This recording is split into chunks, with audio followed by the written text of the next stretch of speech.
Hola a todos, espero que se encuentren bien. Hoy día vamos a hablar sobre un corazón servicial y nos vamos a enfocar en Marcos 10 del 42 al 45. Em, Vamos a orar primero y luego comenzamos con la lectura. Señor Jesús, muchas gracias por tu palabra. Señor, te pedimos que nos ayudes a comprenderla, que nos toques nuestros corazones y que podamos ser transformados por ti, que podamos ser renovados, que podamos ser animados en tu palabra. Te lo rogamos. Amén. Bueno, vamos a leer primero. Dice, así que Jesús los llamó y les dijo, como ustedes saben, los que se consideran jefes de las naciones oprimen a los súbditos, y los altos oficiales abusan de su autoridad. Pero entre ustedes no debe ser así.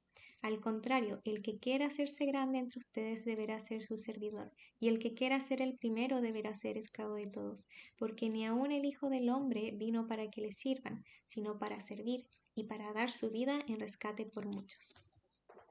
Bueno, antes de que Jesús dijera estas palabras, vemos a Jacobo y a Juan pidiéndole a Jesús que se sentaran en su reino, uno a su derecha y el otro a su izquierda. Pero Jesús les dice que para eso tendrían que pasar por cosas inimaginables, pero aún así ellos aceptaron. Y Jesús dijo, bueno, pasarán por esas cosas, pero no estaba en su decisión decidir quién se sentaba a su derecha o a su izquierda. Y los otros discípulos, al escuchar toda esta conversación, ellos quedaron totalmente indignados. Em, y yo creo que hoy en día sucede algo exactamente igual. Yo recuerdo que cuando era adolescente tenía amigos que sus padres le pagaban por hacer las cosas del hogar. Y obviamente ellos se peleaban para que tener más dinero, porque entre más cosas hacían, ellos más dinero obtenían.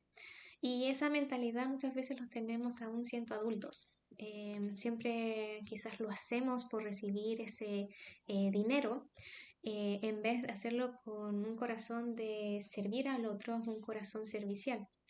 Claro está que recibir un sueldo no está mal porque de algo tenemos que vivir, pero quiero que enfocarnos en cuál es nuestra motivación, qué es lo que está en nuestro corazón, dónde está nuestro enfoque. O igual en la misma iglesia.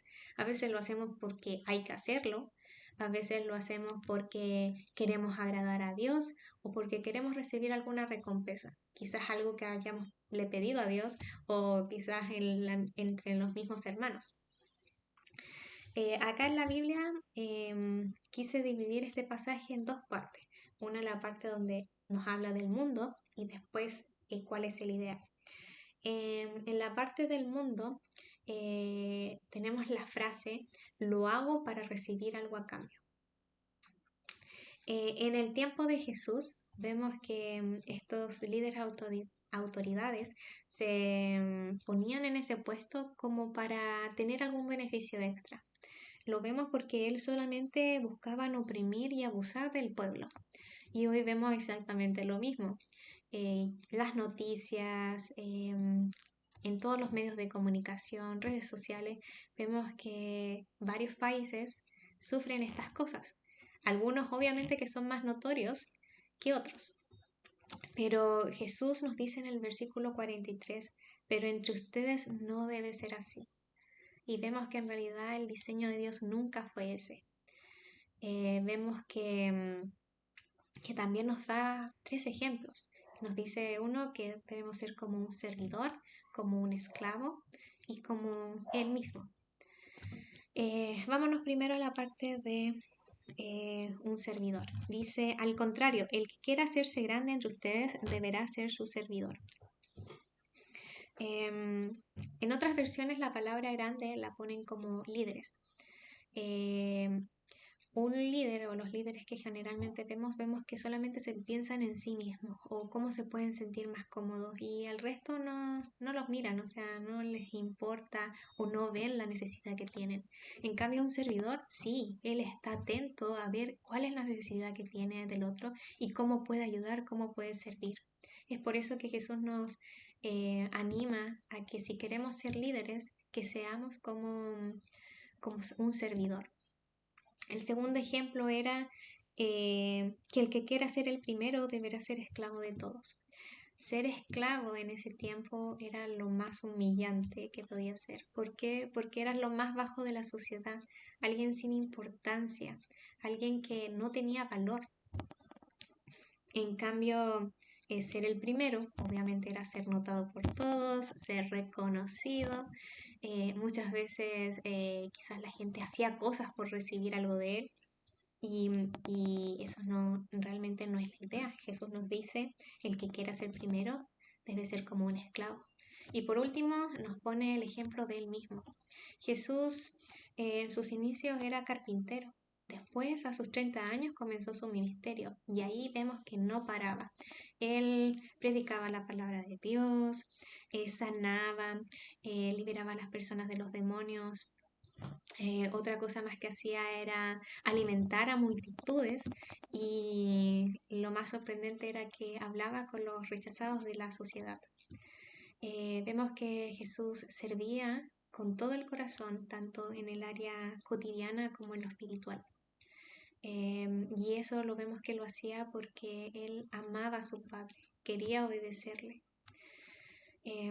También vemos que él rescató y nos rescató a nosotros. La palabra rescate significa que era el precio que se pagaba por liberar a un esclavo. Acá nos dice que, como les repito, que Jesús nos rescató porque era algo que nosotros no podíamos pagar. No importa si es que trabajamos en la iglesia, hacemos obras de caridad, vamos a la iglesia todos los domingos, leemos la Biblia todos los días, oramos todos los días. No importa eso, no hay nada que podamos hacer para pagar el precio de nuestra esclavitud del pecado. Pero la muerte de Jesús sí lo hizo, Él sí nos liberó. Y Jesús nos rescató de una eternidad lejos de Dios. Y lo hizo siendo maltratado, muriendo en una cruz. Pero lo bueno que es que resucitó al tercer día. Y que eso fue representación de que Él venció a la muerte. Y todo eso para darnos acceso a nosotros de tener una intimidad con Dios, una cercanía con Dios, ahora y por la eternidad. Y acá vemos que Él no hizo esto porque lo merezcamos o para recibir Él algo a cambio. Él solo busca realmente que le creamos, que Él murió, resucitó, que Él un día vendrá. Él nos ha prometido que vendrá y que nos arrepintamos de nuestros errores, que nos arrepintamos de confiar en nosotros mismos. Y yo creo que todo esto del rescate es lo más grande de cómo Dios o Jesús nos mostró de cómo ser servicial. Él lo hizo por servirnos a nosotros. Jesús tenía claro a quién servía primeramente y que ese era su Padre. Y eso es por eso que se movía en compasión para ayudar a las personas de su alrededor. Recordemos que Jesús se apartaba un tiempo para hablar con su Padre y él sabía lo que su Padre quería que hiciera. Jesús tenía un corazón servicial porque sabía que a las personas que le estaba sirviendo, Dios las amaba y tenía compasión de ellas.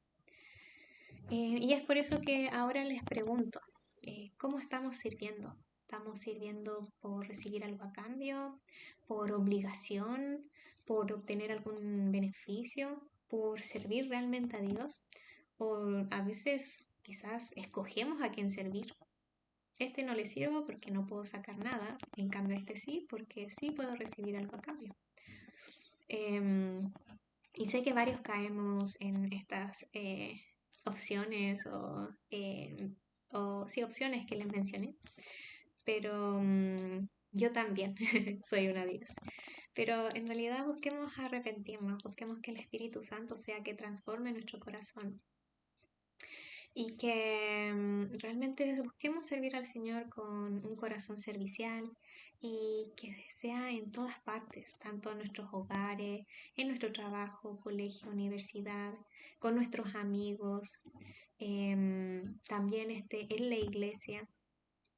y obviamente también compartir el rescate que estábamos hablando recién, ese rescate que hizo Jesús. Y lo más increíble que todo es que Jesús lo hizo aún nosotros siendo sus enemigos. Y creo que eso es lo más difícil que nos cuesta. Y tomémoslo como un desafío, que podamos servir a nuestros enemigos por amor y obediencia a nuestro papá. También recordemos que no importa en qué posición trabajemos, ya sea en una autoridad de gobierno, barriendo calles, o ya sea siendo un líder de una iglesia o dando la bienvenida. Recordemos siempre que la verdadera grandeza está en servir a Dios. Así que tomémonos un tiempo para hablar con Dios, para arrepentirnos de lo que haya que arrepentirnos, para buscar ser transformados con Dios y que sea el mismo Dios el que nos vaya tocando nuestro corazón con lo que hemos leído hoy. Oremos entonces. Señor Jesús, muchas gracias por el sacrificio que hiciste por nosotros. Muchas gracias por tu gracia, Señor, que no esperas que recibir nada a cambio por ese rescate que nos has dado. Gracias por darnos una cercanía con el Padre. Señor Jesús, te pedimos perdón porque muchas veces no vemos la necesidad del otro. Ayúdanos a tener tus ojos para poder ver esa necesidad y poder ayudar de la mejor forma posible. Señor Jesús, transfórmanos, renuévanos, pero también anímanos a tomar estas cosas, Señor, y que seas tú mismo transformándonos. Señor Jesús, nada más que agradecer por tu palabra, agradecer por todas las cosas que has hecho y haces en nosotros. En el nombre de tu Hijo Jesús, amén. Bueno, hasta aquí terminó, así que chao.